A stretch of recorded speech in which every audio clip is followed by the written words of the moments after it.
কাজে হিন্দুদেরকে বন্ধু বানানো যাবে না, খ্রিস্টানদেরকে বন্ধু বানানো যাবে না, মোদিকে বন্ধু বানানো যাবে না, ট্রাম্পকে বন্ধু বানানো যাবে না, জো বাইডেনকে বন্ধু বানানো যাবে না। এটা আমার আল্লাহ নিষেধ করেছেন। কাজে আমরা যদি তাদেরকে বন্ধু বানাই আর তাদের কদম অনুসরণ করি, নবী বলেন আল মারউ মা'a মান আহাব্বা, যার সাথে যার মহব্বত হবে তার হাসর নাসর তার সাথে হবে। নাউযুবিল্লাহ।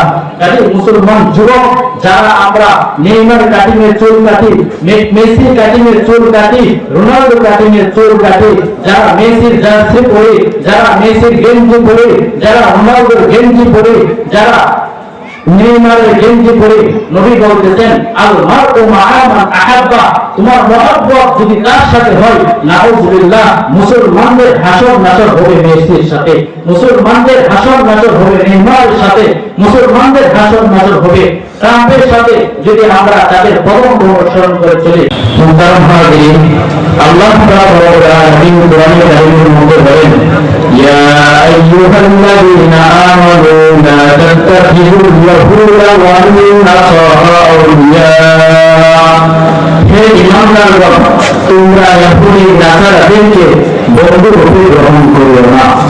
সরকারে দু আলম নবী মুহাম্মদ আরবি সাল্লাল্লাহু আলাইহি ওয়াসাল্লাম বলেন আল কুফরু মিল্লাতুন ওয়াহিদা, সমস্ত কুফরি শক্তি একই মিল্লাতের উপর প্রতিষ্ঠিত, যদিও তাদের বংশ ভিন্ন, রাষ্ট্র ভিন্ন, রং ভিন্ন, কিন্তু মুসলমানদের ক্ষতি করার ক্ষেত্রে তারা একই মিল্লাতের উপর প্রতিষ্ঠিত।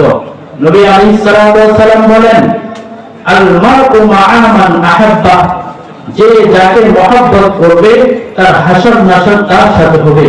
সরকার নবী আলম বলেন মান তাশাব্বাহা বিকওমিন ফাহুয়া মিনহুম, কেউ কোন সম্প্রদায়ের সাদৃশ্য অবলম্বন করলে সে তাদের দলভুক্ত হয়ে যায়। প্রিয় উপস্থিতি, এই জন্য আমরা যারা মুসলমানের ঘরে জন্মগ্রহণ করেছি, আমরা নিজেদেরকে যারা মুসলমান বলে পরিচয় দিই, আল্লাহ তাআলা বলতেছেন হে মুসলমানরা, হে ঈমানদাররা, তোমরা ইহুদ এবং নাসারাদেরকে বন্ধু রূপে গ্রহণ করিও না। কাজে হিন্দুদেরকে বন্ধু বানানো যাবে না, খ্রিস্টানদেরকে বন্ধু বানানো যাবে না, মোদিকে বন্ধু বানানো যাবে না, ট্রাম্পকে বন্ধু বানানো যাবে না, জো বাইডেনকে বন্ধু বানানো যাবে না। এটা আমার আল্লাহ নিষেধ করেছেন। কাজে আমরা যদি তাদেরকে বন্ধু বানাই আর তাদের কদম অনুসরণ করি, নবী বলেন আল মারউ মা'a মান আহাব্বা, যার সাথে যার মহব্বত হবে তার হাসর নাসর তার সাথে হবে। নাউযুবিল্লাহ।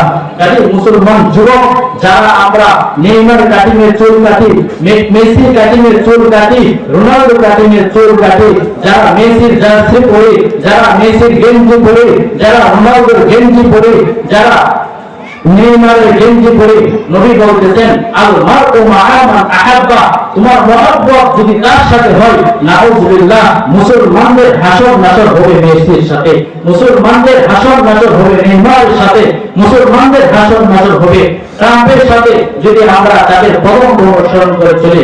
মুহতারাম হাজিরিন, এই জন্য মুসলমানদের উচিত তাদেরকে বন্ধু বানানো না, বরং মুসলমানদের উচিত হবে ঈমানদারদেরকে বন্ধু বানানো। প্রিয় হাজিরিন, আল্লাহ রাব্বুল আলামিন অপর আয়াতের মধ্যে বলেন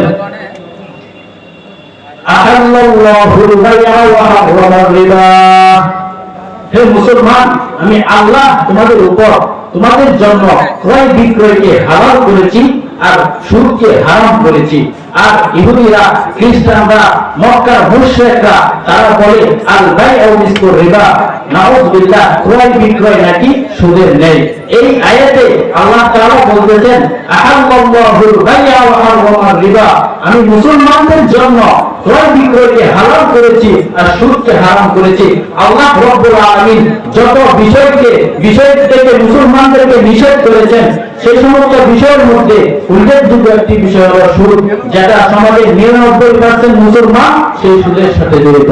আল্লাহ তাআলা বলেন ইয়া আইয়ুহাল্লাযীনা আমানু লা তাকুলুর রিবা আদআফান মুদাআফা, হে ঈমানদারগণ, তোমরা চক্রবৃদ্ধি হারে সুদ খেও না। আল্লাহ তাআলা এই সুদকে হারাম করেছেন, বরং বলেছেন চক্রবৃদ্ধি হারে সুদ খেও না। عن عبد الله بن مسعود رضي الله عنه عن أبيه قال لعن رسول الله صلى الله عليه وسلم آكل الربا وموكله وشاهده وكاتبه। নবীজি বলেন আমার লানত চাই সেই ব্যক্তির উপর যারা সুদ খাবে, যারা সুদ দিবে, যারা সুদের ব্যাপারে সাক্ষ্য হবে, যারা সুদের ব্যাপারে লেখা হবে, এই চার শ্রেণীর ব্যক্তির উপর আমি নবীর পক্ষ থেকে লানত নাউজুবিল্লাহ। সুদ সমাজে এমন ভাবে ছড়িয়ে গেছে 90% মুসলমানরা পর্যন্ত সেই সুদের সাথে জড়িত। সুদের অসংখ্য অগণিত শাস্তি রয়েছে, সুদের 76টা শাস্তি রয়েছে। 76 শাস্তির মধ্যে সবচেয়ে নিম্নগামী যে শাস্তি সেটা হলো যে সুদ খা সে যেন তার আপন মার সাথে জিনা করে, নাউজুবিল্লাহ। অসংখ্য অগণিত শাস্তির মধ্যে নবীজি বলেন 1 টাকা যে ব্যক্তি জেনে শুনে সুদ খাবে সে 36 বার গুনাহ করলে যে শাস্তি হবে 1 টাকা জেনে শুনে সুদ খাওয়ার কারণে তার চেয়ে বড় শাস্তি হবে। নবী সাল্লাল্লাহু আলাইহি ওয়াসাল্লাম বলেন আমি যখন মেরাজে গিয়েছিলাম তখন অনেক শ্রেণীর লোকদেরকে দেখেছিলাম, তাদের মধ্যে এক শ্রেণীর লোক এমন ছিল যাদের পেট ছিল মানুষের ঘরের মতো বড় বড়। আমি জিবরাইল আমিনকে জিজ্ঞাসা করলাম এই শ্রেণীর লোক কারা? জিবরাইল আমিন বললেন এরা হলো তারা যারা দুনিয়াতে থাকা অবস্থায় সুদ খাইত, এমনকি সেই সুদ করে পেটের ভিতরে কি আছে তাও দেখা যায়, তা ছিল সাপ। নবীজি দেখলেন যে সুদখোরদের পেটের ভিতরে সাপ। নবীজি বলেন জিবরাইল আমিনকে জিজ্ঞাসা করলেন তারা কারা? নবী জিবরাইল আলাইহিস সালাম বলেন তারা হলো দুনিয়াতে যারা সুদ খাইত। সুদখোরদেরকে শুধু সমাজের মানুষ ঘৃণা করে এমন না, বরং পিপিলিকা পোকামাকড় পর্যন্ত এই সুদখোরদেরকে ঘৃণা করে। যারা গরিবের মাথার গান পায়ে ফেলানো পয়সাগুলো তারা নিয়ে নেয়, এই সমস্ত ব্যক্তিদেরকে পোকামাকড় গুলো পর্যন্ত ঘৃণা করে।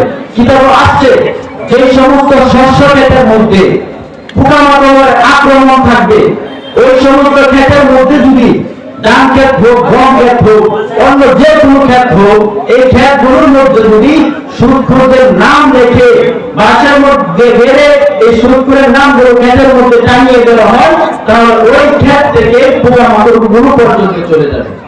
এই পরিমাণ ঘৃণা করে, এই পরিমাণ ঘৃণা করে পোকামাকড় গুলো পর্যন্ত।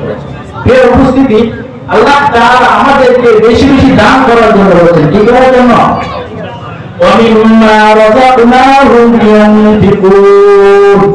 আমি তোমাদেরকে যে রিজিক দিয়েছি সেই রিজিক থেকে তোমরা আল্লাহর রাস্তায় ব্যয় করো। অপর আয়াতে আল্লাহ তাআলা বলেন ওয়াকিমুস সালাতা ওয়া আতুজ যাকাত, তোমরা সালাত আদায় করো এবং আল্লাহর রাস্তায় যাকাত দাও। নবী সাল্লাল্লাহু আলাইহি ওয়াসাল্লাম বলেন ইযা মাতাল ইনসান ইনকাতা আমালুহু ইল্লা মিন সালাত সাদকাতিন জারিয়াতিন আও ইলমিন ইনতাফা বিহি আও ওয়ালাদিন সালিহিন ইয়াদউ লাহু। মানুষ যখন দুনিয়া থেকে বিদায় হয়ে চলে যাবে তখন তাদের সমস্ত আমল-নামার দরজা বন্ধ হয়ে যাবে ইল্লা মিন সালাত, তবে 3টি আমল এমন আছে যেগুলো বন্ধ হবে না।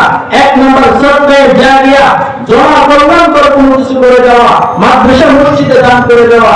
2 নম্বর আও ইলমিন ইনতাফা বিহি, এমন এলম শিক্ষা করে দিয়েছে এবং শিক্ষা দিয়ে দিয়েছে, ওই ব্যক্তি চলে যাওয়ার পর তার এলমের প্রচার প্রসার হচ্ছে। 3 নম্বর আও ওয়ালাদিন সালিহিন ইয়াদউ লাহু, এমন সন্তান রেখে দিয়েছে যে সন্তান তার জন্য দোয়া করে। যদি কোনো ব্যক্তি এই 3 কাজ করে যায় সে দুনিয়া থেকে চলে যাওয়ার পরেও তার কবরের মধ্যে তার সওয়াব দিতে থাকবে। প্রিয় উপস্থিতি, আল্লাহ পাক রব্বুল আলামিন আমাদেরকে উক্ত কথাগুলোর উপর আমল করার তৌফিক দান করুন। আখিরি দাওয়ানা আলহামদুলিল্লাহি রাব্বিল আলামিন।